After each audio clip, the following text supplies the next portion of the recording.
అదేమంటే అప్పుడు వెళ్తే నేను ఊరుకుంటానంటే అప్పుడు ఏం చెప్తావు, మళ్ళీ ఉపన్యాసం ఇస్తావా, నేను లేస్తే మనిషిని కాదని చెప్పేసి. పార్టీ సంస్థాగత నిర్మాణమే గుండెకాయ. పార్టీ కార్యకర్త మొన్నటిసారి పిచ్చెక్కిపోయి పనిచేశాడు నీకోసం.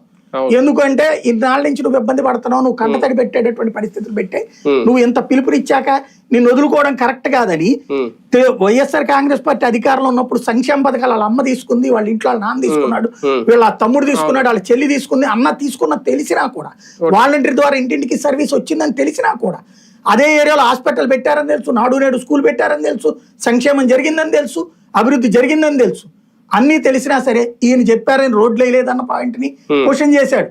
ప్రభుత్వం సక్రమంగా లేదన్నది క్వశ్చన్ చేశాడు. సోషల్ మీడియా సక్రమంగా లేదని క్వశ్చన్ చేశాడు. ఇవాళ సోషల్ మీడియా వాళ్ళ మీద కేసులు పెడతంటే ఏంటి తేడా? ఆ రోజున పెడితే నియంతృత్వమా, ఈ రోజున పెట్టమని నువ్వే చెప్తావా? ఏకంగా అనలిస్టే లోపల ఏమని చెప్పేసి కేసులు పెడతారా? ఏంది ఇంకా నీకు వాళ్ళకి తేడా? వాళ్ళు ఇంకెంత హింసించలా, నోటీస్ ఇచ్చారు, విచారించి వదిలేశారు. ఇక్కడ వీళ్ళు కేసులు పెట్టి అరెస్ట్ చేసి జైల్లో కూడా పెడుతున్నారు. కేసీఆర్ జైల్లో పెట్టారా? మొన్న అతని శ్రీహర్ నేర్పించారా? అట్లా మరి ఎందుకు చేస్తున్నారు? అప్పుడు ఇంకేంటి తేడా? అదే ఒక కార్యకర్త మాట్లాడారని నువ్వు కార్యకర్త అట్ట మాట్లాడతావు అంటే ఇప్పుడు ఎట్లుందంటే అదేది బాహుబలిలో కట్టప్పల్లాగా ఉండండి అందరూ, అంతే తప్పించి బాహుబలిలో శివగామి లాగాను, బాహుబలిలో అనుష్క లాగా ఉండకండి మీరు.